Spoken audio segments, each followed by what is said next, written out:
Hey everyone, welcome back to Corporate Decoder, the place where we decode the corporate jungle, and today we're re-diving into Oracle's latest proxy statement for their 2025 annual shareholders meeting. You know, the one where they tell you all the juicy details about who is running the show and how they re-getting paid. And let me tell you, there are some interesting moves happening at Oracle, especially in their C-suite. And before we get into the nitty gritty, if you love getting straight answers from these financial filings without all the corporate jargon, make sure you are subscribed. We break down these dense documents so you can understand what is really going on. Also, we have a fantastic community over on Discord, linked in the description below, where we talk about these filings and much more. Come join us. So, Oracle is holding its 2025 annual meeting of stockholders. This is where shareholders get to vote on important company matters, like who should be on the board of directors and how the company is run.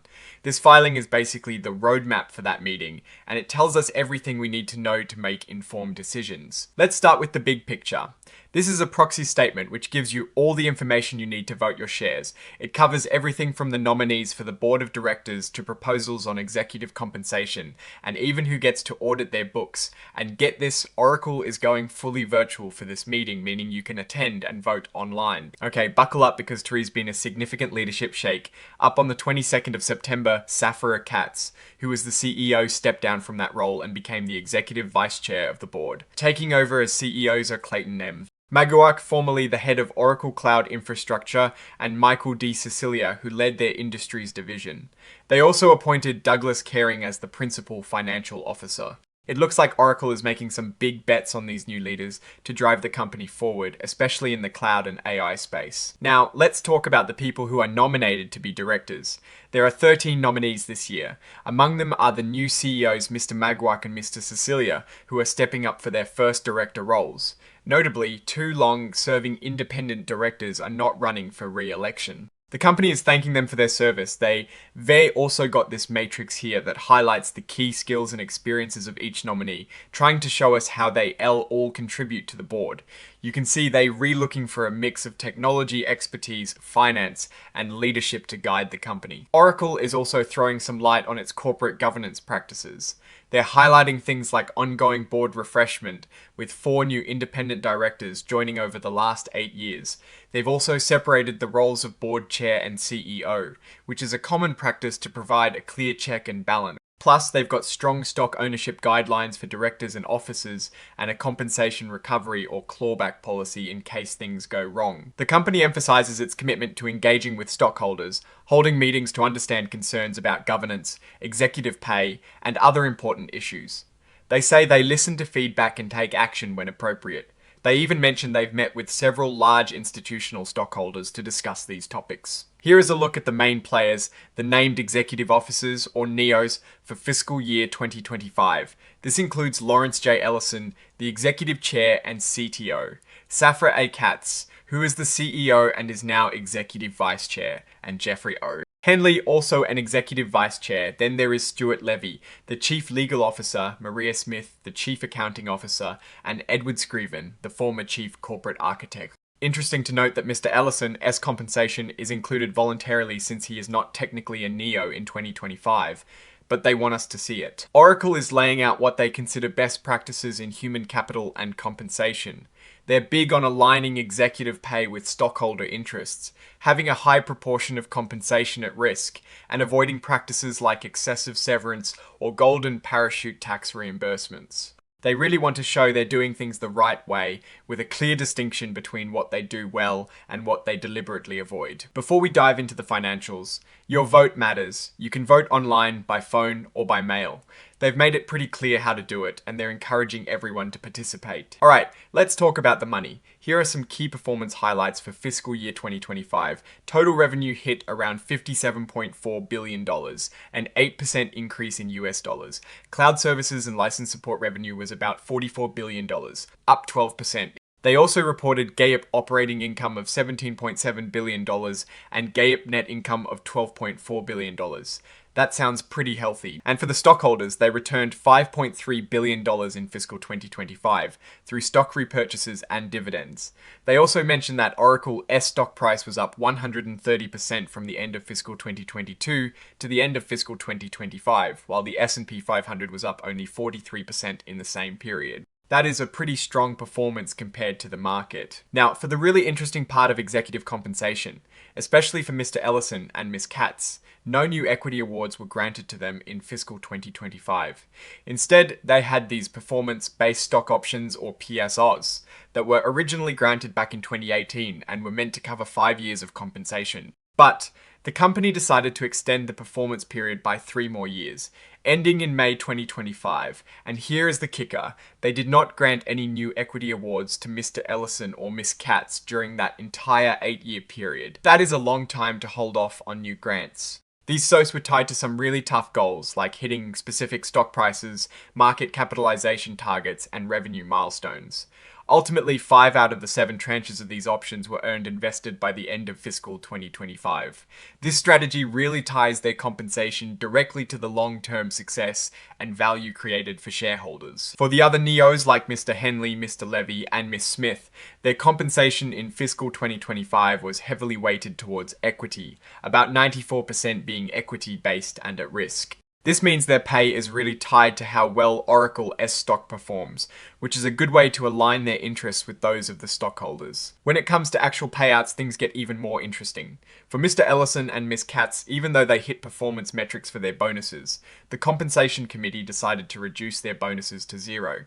They explained this by saying they wanted to preserve capital to fund strategic projects crucial for Oracle's AI initiatives and long-term growth. This was a proactive move to reinvest in the business rather than pay out bonuses. For the other NEOs, their cash bonuses were also reduced to 0, again to preserve capital for strategic priorities. This really shows a pay-for-performance philosophy, but in this case, performance meant prioritizing reinvestment over immediate payouts. Oracle breaks down executive compensation into 3 main parts: base salary, annual cash bonuses, and long-term incentive compensation. Base salaries are there to attract and keep talented leaders. Annual bonuses are tied to achieving financial results. And long-term incentives, like stock awards, are designed to align executives with long-term stockholder interests. For fiscal year 2025, Mr. Ellison's base salary was just $1, but it is set to go up to $950,000 starting in fiscal 2026. Ms. Katz's base salary remained at $950,000.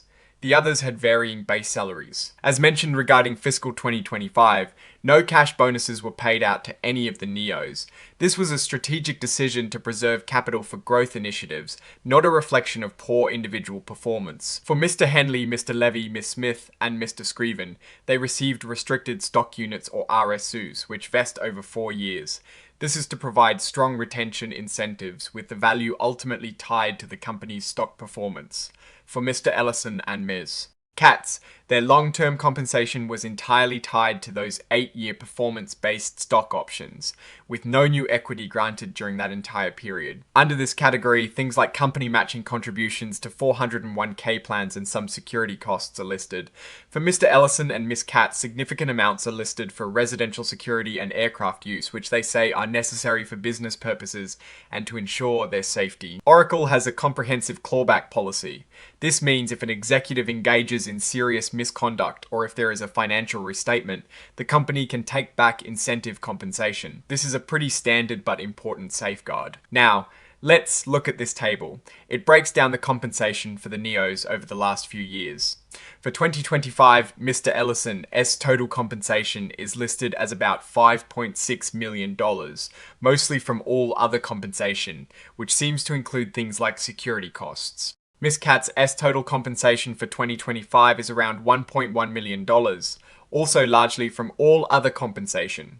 For Mr. Henley, Stuart Levy, Maria Smith, and Edward Screven, their total compensation is significantly higher, primarily driven by stock awards.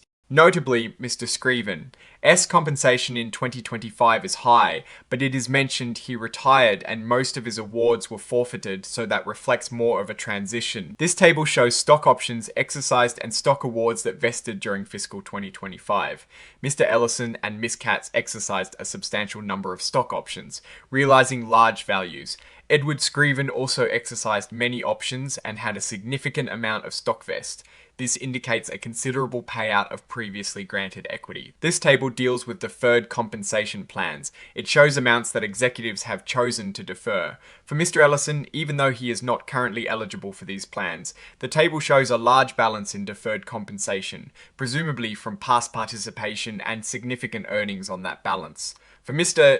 Scriven, there is a substantial balance reflected in his deferred compensation accounts, particularly from Arsh's. Oracle outlines what happens if an executive's employment ends, or if there is a change in control of the company. Generally, there are no special severance packages for NEOs. However, all unvested equity awards, like RSUs and stock options, might accelerate if the company is acquired and the employee is terminated without cause. This is a critical point for employees holding significant equity. This table shows the number of shares available for future issuance under Oracle S-Equity compensation plans.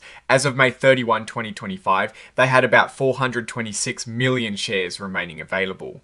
This is a significant number and shows their continued reliance on equity compensation to attract and retain talent. And then there is the CEO pay ratio for fiscal 2025, the ratio of CEO suffragets. S total compensation to the median compensated employee worldwide was 11-1. Ms. Katz' S total compensation was about $1.1 million, and the median employee S was around $98,000.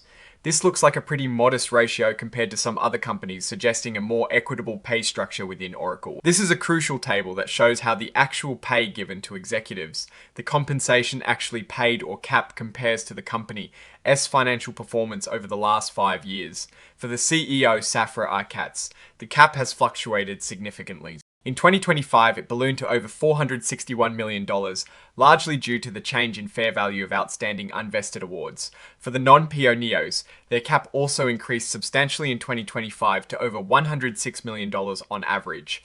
Looking at the company's performance metrics like total shareholder return and net income, we can see how pay aligns with these. In 2025, while TSR and net income were strong, the huge jump in cap is primarily driven by accounting adjustments to the fair value of equity awards, not necessarily direct payouts. Oracle lists its key financial performance measures used to link executive pay to company performance.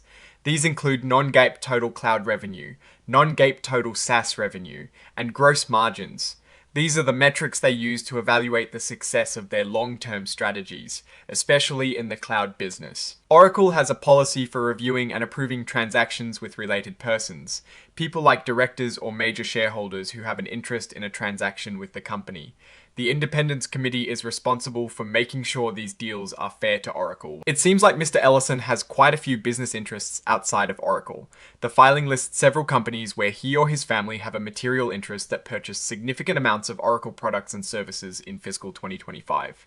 These include entities like Ellison Institute, LLC, and Skydance Media. These transactions appear to be standard business dealings, but they redisclose because of the related party connection. On the flip side, Oracle also buys services from companies linked to Mr. Ellison. This includes significant payments to F50 League LLC for sponsorship of CellGP and to Glass Aviation for aircraft management services, which is owned by Mr. Ellison's son. They had these arrangements reviewed by third parties to ensure they at or below market rates. So, while these are business transactions, the family ties are disclosed. Finally, it mentions some relatives of executives employed by Oracle. Stephen Janicki, Mr. Ellison's half-brother, and Robert Scriven, Mr. Scriven's son, are listed with their salaries and equity awards. These are standard employee compensation disclosures. Oracle is facing a class action lawsuit in the Netherlands concerning privacy violations and the GDP. The case has been complex, with initial admissibility issues being overturned on appeal. Oracle is fighting it, but they believe it is unlikely to have a material impact on their finances, though the outcome is still uncertain. This is the core of the meeting, the election of directors.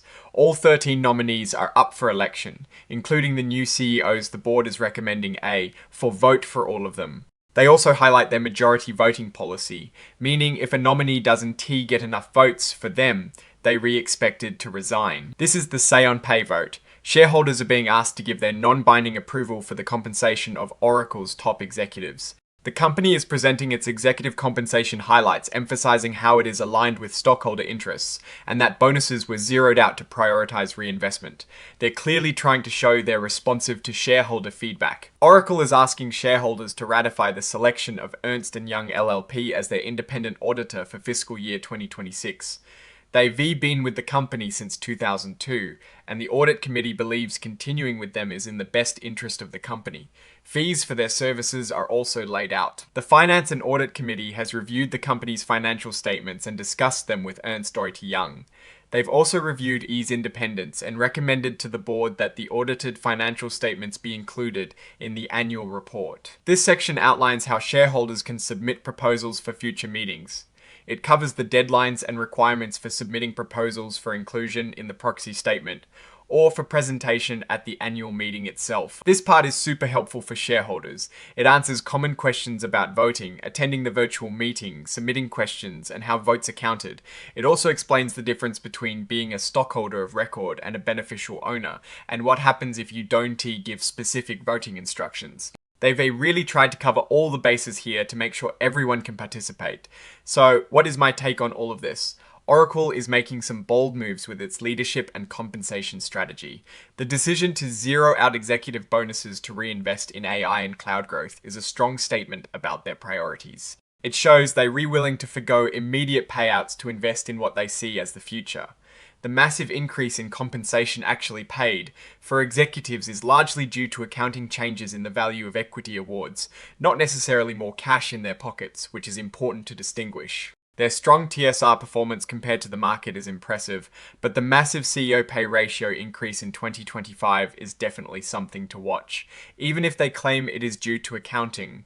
On the governance side, they appear to have solid practices in place, but the sheer volume of related party transactions, while disclosed and reviewed, does warrant attention. The leadership transition with 2 new CEOs signals a new chapter, and shareholders will be closely watching how Magawak and Cecilia steer the ship, especially with their focus on AI. The company seems to be in a strong financial position, outperforming the market, but the ongoing legal challenges in Europe are a reminder of the complex regulatory landscape. Ultimately, Oracle is showing a strategic focus on long-term growth, particularly in cloud and AI, and their compensation practices reflect that prioritization. Alright, that is our deep dive into Oracle's latest proxy filing. What is your take on these leadership changes and their compensation strategy? Do you think prioritizing reinvestment over bonuses is the right move? Let me know your thoughts in the comments below. And if you found this analysis valuable, please hit that like button. It really helps the channel, and subscribe for more decoded corporate wisdom. Don't forget to check out our Discord community linked in the description. It is a great place to connect and discuss. Thanks for watching, and I'll see you next time on Corporate Decoder.